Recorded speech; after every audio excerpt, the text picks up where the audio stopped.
Dear, dear colleagues, I'm glad to be here and to be able to present my paper. The title of the paper is Ethical Challenges in the Technological Age, Authenticity, New Age, and Transhumanism. The structure of the paper is the following: introduction, then I will say some things about secularity and authenticity, about New Age and transhumanism, and about the importance of the authenticity and the task of religious communities and institutions. And here is the abstract of my paper. The main thesis is that we can understand New Age as a kind of neo-romanticism and transhumanism as a kind of neo-enlightenment. I will read my paper because of the temporal economy. So let's start. Introduction. In this paper is part of my broader project of exploring modernity, its genesis, its traps, hardships, catastrophes, as well as its achievements. In this context, I also dealt with existential and sacral violence. Many important thinkers have explained the origins of this violence. Let me mention just two. Georges Bataille explained it by the loss of intimacy, which occurred earlier, but in modern times the immersion in the world of things and work has reached a special intensity. Leszek Kołakowski wrote about the revenge of the sacred, which was abolished in modern times. Both pointed out the existential source of violence and its connection to the sacred. The sacred, however, is a matter of the transcendence that the Enlightenment, as Horkheimer and Adorno found in the dialectics of the Enlightenment, sought to eliminate in order to get rid of anxiety. In this paper, I argue that extreme transhumanism is a modern threat to respect for transcendence. So I repeat, I speak mainly about extreme transhumanism because transhumanism is a very differentiated movement. Within the framework of modernity, two moments have developed that cannot be understood separately from each other: the Enlightenment and Romanticism. Both are crucial to understanding violence. Also, the ideal of authenticity, which is the central ideal of our modern Western moral grammar, and which is an important negative factor in violence, is the child of Romanticism. In what follows, I will consider authenticity in the context of New Age and transhumanism. The first can be understood as a form of neo-romanticism, and the second as a form of neo-enlightenment. I will sketch the argument that extreme transhumanism, unlike the New Age, is a threat to modern Western moral and political liberal democratic grammar, as there is no basis in it for respecting the value of authenticity. So this is the main thesis, that transhumanism is the bigger threat to our democracy than New Age, because in New Age we have the value of authenticity. But in transhumanism, in the horizons of transhumanism, there is no place for the value of authenticity. But this value is crucial value of our moral and political grammar. Secularity and authenticity. Based on the findings of Charles Taylor, one of the most credible researchers and hermeneutic interpreters of our time, we can say that the current age of Western society has two key characteristics: secularism and the ideal of authenticity. Taylor defined defined the secular era as an era in which exclusive humanism became a practical possibility and a sociologically relevant mass phenomenon. Exclusive humanism is an understanding that does not refer to or take into account anything that is beyond human prosperity. The ideal of authenticity means loyalty to oneself. It means the tendency to become what and who we really are. This ideal is appropriate for our age, in which moral grammar is marked by a distinction between ethics and morality. Ethics deals with the good or the good life, and morality speaks to what is right or just. In modern times, philosophy can no longer directly judge what a good life is. In this respect, it is characterized by a posture of restraint, and this posture is difficult to criticize or refuse. The ideal of authenticity is of a formal nature. It can be used for worldviews that are completely different in content, even incompatible, contradictory. Thus, for example, both an atheist and a theist can achieve an authentic life. Therefore, the ideal of authenticity is acceptable for our age and its moral grammar, as it does not violate the division into morality and ethics that is an integral part of this grammar. Another characteristic of the secular age is that in it, worldviews, due to mutual interaction, have become fragile, in the sense that everyone is aware that his view may be wrong. The fragility of worldviews in the secular age, observed by Taylor, may, in some respects, increase the sensitivity of members of secular society, their openness and tolerance, as they are aware that their views may be wrong. But it also brings anxiety in Kierkegaard's sense of the word. Anxiety in this sense is a feeling of insecurity. It involves the awareness that we can walk different paths, that we can choose path A or B or C, etc., but we are not sure if we have, existentially speaking, made the right decision. This feeling of insecurity is a source of anxiety. Man is already inherently, in itself, as such, a being of anxiety because he is aware that he can go the different existential paths and the fact that he can go the wrong way. Throughout history, we have witnessed a great attempt to overcome anxiety. As already mentioned, Horkheimer and Adorno, in the dialectic of the Enlightenment, characterized the Enlightenment project as an attempt to get rid of anxiety by eliminating transcendence. In the modern technological age, technology puts us in front of various options to choose from. These choices are by no means insignificant, but concern the very foundations of man, society, and the environment. In many ways, they can be downright fatal. For example, the possibility of liberal eugenics. This can be understood as a form of transhumanism, as will be seen later in this paper.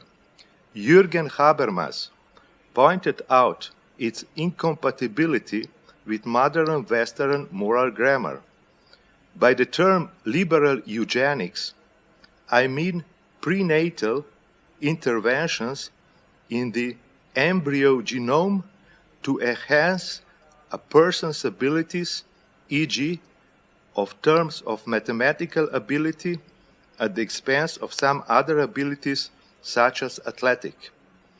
Habermas convincingly shown that such interventions are incompatible with modern Western morality, as they threaten or even block the possibility that a programmed person might develop into autonomous and responsible individual. Such individuals are the foundation of modern and free Western democracy. Therefore, we can say that liberal eugenics, from the point of view of moral grammar of modern Western society, contains a contradiction. On the one hand, its proponents invoke the principle of radical autonomy and freedom of man as one of the main building blocks of modern Western moral grammar, but on the other hand, liberal eugenics threaten or even undermine this very grammar. Free New Age and transhumanism. New Age covers a diverse range of phenomena. It is characterized by eclecticism and syncretism.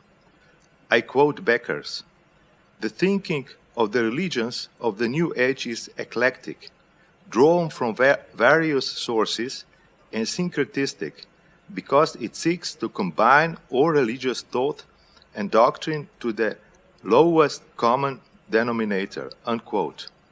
New Age is an umbrella term, but we could also say that it is a concept of family resemblance in Wittgensteinian sense of the word, which means that its content is a set of properties, but none of the subsets of these properties provide either the necessary or sufficient conditions that a certain phenomenon must meet in order to fall under the New Age concept. Another feature of the term New Age is its fuzziness. By stereotyping, we mean that a sparrow is a more typical specimen of a bird than a penguin. The notion of a bird is therefore a fuzzy notion. The fact that New Age is a fuzzy concept therefore means that some examples of the New Age and some characteristics are more stereotypical of the New Age than others and can be attributed to a higher degree of belonging to the concept of New Age than others. A feature that has a high degree of modern stereotyping is the emphasis on or advocacy of non-institutional religiosity. Non-institutional religiosity is also a feature that German sociologist Ulrich Beck highlights as a feature of contemporary Western religiosity. Another very stereotypical feature of the New Age is the emphasis on techniques, and as a third I can mention a kind of neo-Gnosticism. Like the New Age, transhumanism is an expression that cannot be clearly defined. The first reason is the fact that transhumanism is by no means a homogeneous movement, but a diverse orientation. Transhumanism seeks to improve or enhance one's health, reduce or eliminate suffering, achieve extraordinary abilities, inhabit other planets, achieve immortality, and so on. All its representatives promise and advocate the improvement of man through modern science, technology, or pharmacology, but differ in how radically they want to change man or even surpass him, abolish or relinquish him, how they understand this change or abolishment of relinquishment, what they consider possible and ethically permissible, etc. Certainly, their views contain many ambiguities, as well as traps and dangers that require an answer from both ethical and religious points of view. Transhumanism, in many ways, shows a connection to the New Age. It can be considered its successor, which more than the New Age corresponds to the modern technological age. Could somebody shut the door? No, it's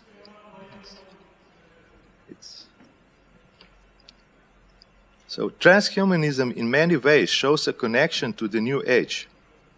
It can be considered its successor, which more than the New Age corresponds to the modern technological age, and the mentality and intoxication of humanity with modern technological achievements.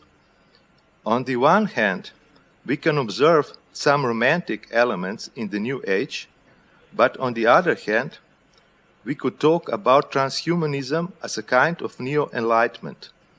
Like the Enlightenment, transhumanism promises to significantly reduce or even eliminate the limitations of man and his suffering.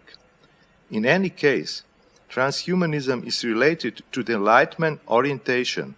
I quote Sturm, "Transhumanism, in its continuous scientific optimism and thinking of progress, is related to Enlightenment tendencies which see in the rational penetration or analysis of nature the path to its manageability and improvement of human living conditions." Unquote. In this paper, I focus on extreme transhumanism. It is a position that promises and seeks to end virtually all human limitations and suffering. These limitations include physical limitations, including understanding the body as unnecessary or even undesirable, and even immortality. Extreme transhumanism sees no value in human limitations and suffering. In this basic orientation, it is therefore incompatible with the central message of world religions. With the term world religion, I refer to Hinduism, Buddhism, Jewish religion, Christianity, Islam, as well as Confucianism and Taoism. So it is the message of radical transhumanism is incompatible with the message of world religions. While radical transhumanism argues that the path to human happiness is to remove man's limitation as much as possible, the message of world religions is that the path to salvation leads precisely through man's acceptance of these limitations. Since this acceptance also means the acceptance of suffering, the views of extreme transhumanism and world religions are also diametrically opposed to suffering. There is a similarity between the Enlightenment and extreme transhumanism. Both the Enlightenment and the transhumanists promised and advocated the removal of man's limitations and his prosperity.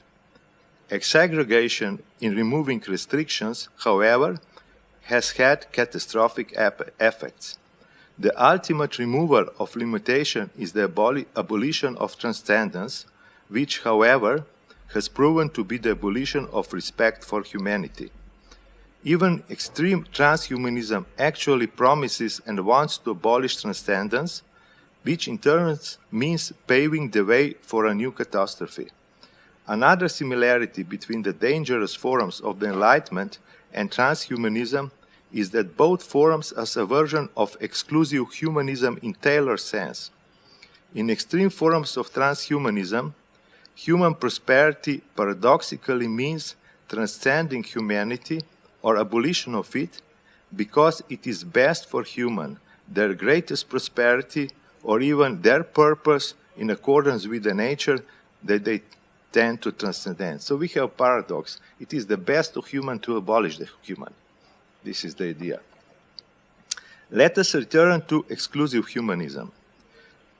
The effects of the Enlightenment and the dangers of extreme transhumanism point to the dangerous potential that exclusive humanism carries within itself. This potential is abolition or disregard for transcendence. Maybe we can paradoxically say that we really work for human when we are not just about human, or even more when human is not our priority, even though we love them. Such was the position of Søren Kierkegaard, who thought that we must love people, but our priority must be God. We must love God incomparably more than any human being and more than anything else. This is the only path to true human prosperity, but it is not necessary for a human to be an ardent believer, to be aware of the importance of transcendence for the good of human. An example of this is the atheist, in quotation mark, Theodor Adorno. There are similarities between the New Age and transhumanism. Like certain forms of transhumanism, those forms of the New Age that contain Gnosticism or overemphasis on the power of techniques are incompatible with world religions, especially monotheistic ones. Therefore, we can say that, despite the important differences between the two, both the New Age and extreme transhumanism, in one way or another, reject or exclude the essential components of world religions.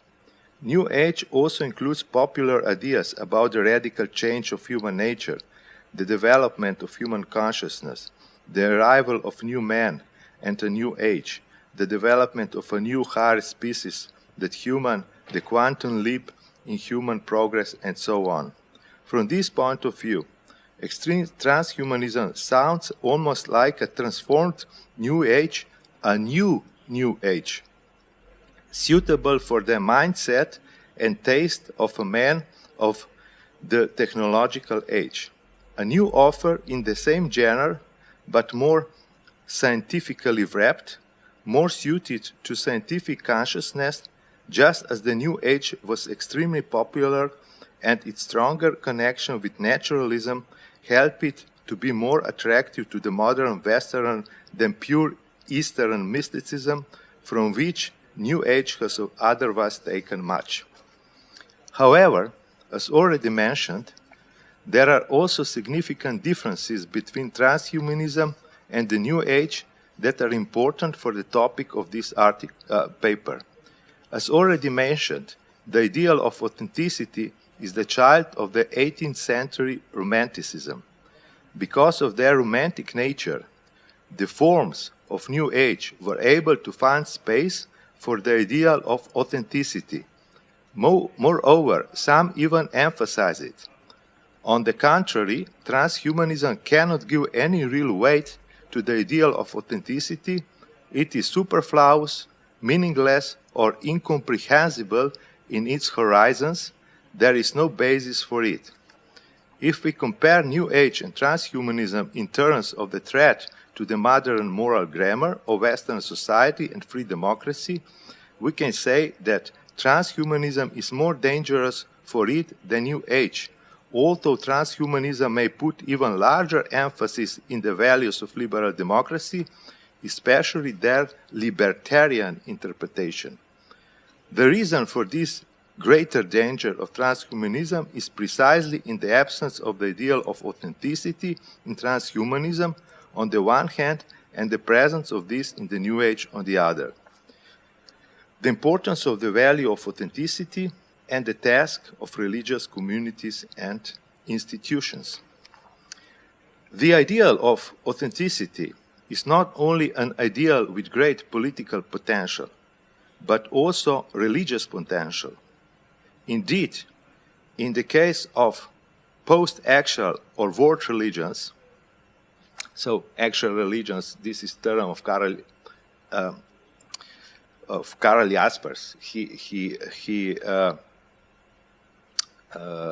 made it popular, and so actual religions are Buddhism and Confucianism, and Islam and Christianity are post-actual religions. So I mean these world religions, basically.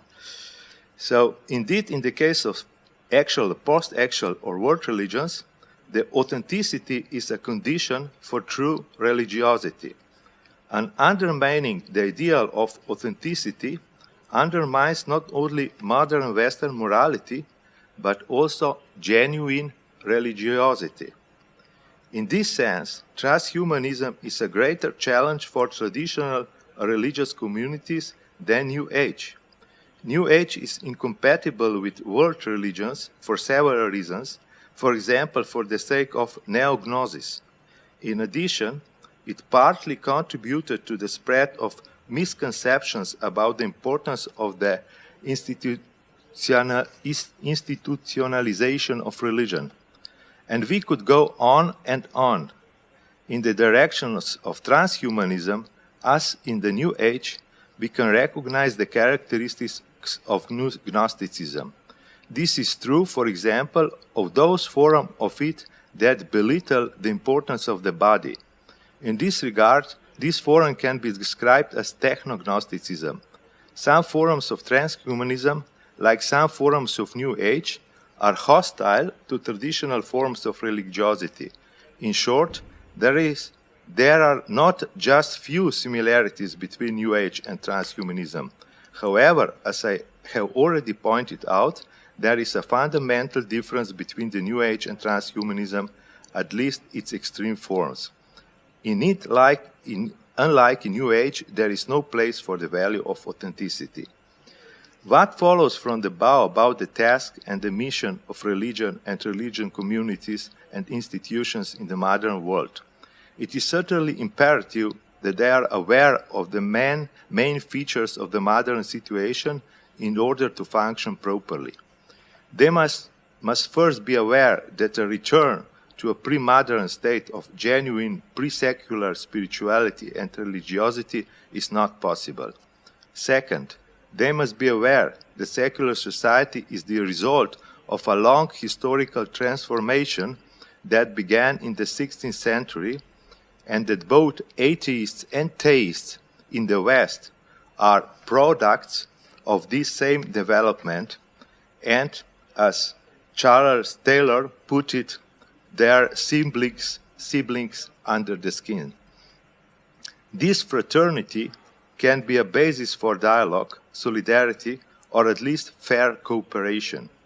As far as authenticity is concerned, religious communities and institutions should be aware that modern man requires an approach that is consistent with this ideal. Such an approach must be more sensitive, empathetic, and reflective than in the past. Only in this way can churches and religious communities keep in touch with modern human. In addition to all this, they must be aware and act accordingly that their task is not only to adapt to culture of authenticity, but also to protect and cultivate the ideal of authenticity. This is a key moment in the struggle to preserve humanity in the sense of humanitas. This is our most important and fundamental task, which is especially difficult and responsible in the technological age. Conclusion. Transhumanism is similar to its historical predecessor, the Enlightenment. The Enlightenment also proclaimed itself an advocate of man and the basic building blocks of our modern Western moral grammar, and some of them were also formulated and enforced for the first time by the Enlightenment. But on the other hand, the Enlightenment allowed for phenomena that were diametrically opposed to those that the proponents of the Enlightenment would have desired. The same can be said of extreme transhumanism. Following its program and ideas could have a catastrophic consequences for man. The very absence of the value of authenticity is extremely dangerous from the point of view of modern Western moral grammar, and the fundamental and greatest danger is the disrespect for transcendence, which, like certain forms of enlightenment, is manifested by extreme transhumanism. Thank you very much for your attention.